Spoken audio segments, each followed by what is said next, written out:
Chris Jericho is Ring of Honor champion once again, and the internet is certainly not happy about it. But do I agree? Well, let's get into that. Welcome to Allison Analysis. I'm Ben Allison, and I've analysed last night's episode of AEW Dynamite, and here are my 5 key findings. But before we get into them, if you could like and subscribe, that would be massively appreciated. Here at Wrestling Republic, we create between 7 to 10 free videos per week here on YouTube. And in addition to that, we also have a live daily show every single day at 8 PM UK, 3 PM Eastern, and 12 PM Pacific. Thank you. In at number 5, I'm guessing Private Party are done. Next week, the Young Bucks will once again be defending the AEW Tag Team Championships against Private Party, but there is a twist, because if Private Party lose, then they have to split up. And I'm still convinced the Young Bucks are going to hold these titles until the Golden Lovers return, until Omega and Ibushi take them off them. So I can't see a title change here at all. So I'm guessing this is going to be the end of Private Party. And I don't particularly get it, because this is the most over they've been as a tag team since 2019. So why now? Especially with the state the tag team division is in right now, it makes no sense. I mean, perhaps one of them is leaving the company or something. I mean, that's kind of the only explanation here, unless they have something up their sleeve. So I won't pass judgment on it yet, right? I'll wait and see where it goes, but this is just very confusing from an outside perspective right now. In at number 4, I'll say it again, Queen Anamita is a star. I say it nearly every time I watch her wrestle. I said it a few weeks ago on this show, but I'm saying it again now, because she looked great last night. She is quite possibly one of the most talented wrestlers and one of the best gimmicks in that entire women's division, and yet she's booked like a jobber. And perhaps the most impressive thing about her is that despite the fact we know she loses pretty much every major match she's in fact every major match she's in, she still just puts a little bit of doubt in your mind. Every time for a few seconds during her matches, the crowd genuinely believes she could win, and that shows how great she is. She has an amazing look, her gimmick is unique, she's great in the ring, she's great on the mic. I mean, seriously, she should be getting booked better. Now, I'm not going to complain too much about the fact she lost last night, because I understand Camille needed the win, it makes sense before her match with Stat. But from here, this is when you need to start building Queen Anamita. And I don't mean on Rampage, I don't mean on Ring of Honor, I mean on Dynamite. Start getting her wins, start getting her big wins, because do you know what?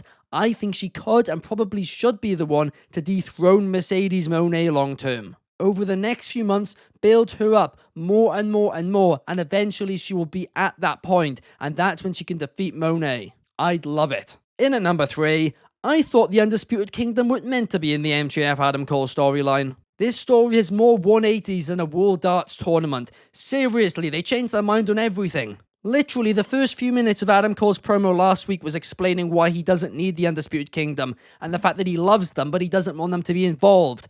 And now, a week later, they basically just say 2 sentences, and Adam Cole changes his mind. What? Why? I don't get it. I so badly want to be invested into this storyline, but every time they just do something that just draws me back out again. And to make things more confusing, Buddy Matthews later in the night randomly challenged Adam Cole to a match. And they did have a backstage segment later on which made it make a little more sense, where Buddy said, I want to show that you're broken, that you're fragile. But why does Buddy specifically want to be the one to do that? It's so random and I don't get it. Which leads me to fear that perhaps MJF is working with the House of Black or he's paid them off, and either of those things I hate. It goes against everything that they're meant to stand for as a faction, so I'm hoping that's not the case. In at number 2, Kyle Fletcher should be the next big thing in AEW. That promo last night about Will Ospreay, it was a star-making performance. The crowd hated him and he responded so well to that. And he had that one thing which you can't quite describe. You just have it or you don't. Some people call it aura. I'm not sure if that is the right word or not, but whatever it is, he had it. And the moment on his just own accord, he just shaved his hair off to stop the hate comments about him looking like Will Ospreay. It was great. That could go down as an iconic moment. And quite frankly, I'm a bit frustrated that AEW didn't then replay that more throughout the night, because that should have felt like a bigger deal. I believe this kid genuinely should be the next face of AEW. That's where they should build him up to be. He's got movie star good looks. He is great in the ring. He is great on the mic. I mean, why wouldn't you use him? And he's only 25 as well. We keep saying that AEW needs a face who's going to go and do all these interviews, and MJF is great at it. He undoubtedly is, but sometimes because he's always in gimmick, it doesn't always work. Will Ospreay, we know he doesn't like doing media. He doesn't really like doing interviews, so I presume it's not going to be him to do that type of stuff unless he changes his mind. So Kyle Fletcher, I think, build this guy up to be the next face. He needs to beat Will Ospreay next week, an injured Will Ospreay. That's undoubtedly should be the case. And then from there, he should get a few more big wins. Will Ospreay will, of course, eventually get the win back, but that's fine as long as he's gotten other wins. And they need to make sure that he continues feeling like a big deal after that.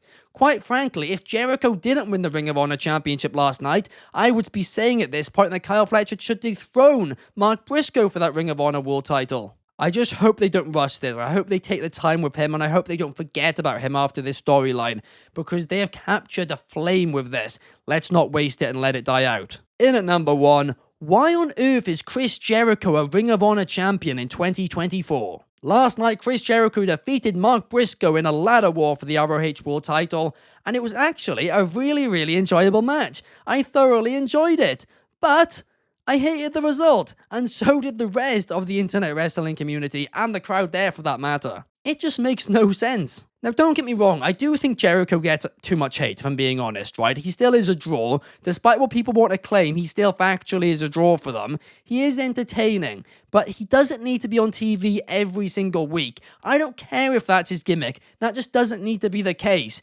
But what certainly doesn't need to be the case is he should just not be Ring of Honor champion or any champion in 2024. This isn't helping Ring of Honor. The fact that the Ring of Honor title is always defending on AEW and not Ring of Honor isn't helping Ring of Honor. And the fact that Chris Jericho is now champion makes me think it's going to be on Ring of Honor TV even less, which will hurt Ring of Honor. I don't get it. Jericho didn't need it. Nobody needed it. It makes no sense. And the worst part is, I actually praised Jericho. I praised everyone involved for Briscoe beating Jericho at Wrestle Dream. I said, well done everyone involved. This has made Mark Briscoe feel like a bigger deal. It is hopefully going to bring more eyes to the Ring of Honor product. But nope, they wasted it. They threw it all away, and I'm frustrated. But am I over-exaggerating? Let me know your thoughts in the comments below. But that does bring us to the end of this episode of Allison Analysis. If you did enjoy, please hit the thumbs up button. I will be back on Saturday to talk about Friday Night SmackDown, so I'll see you guys then. Peace!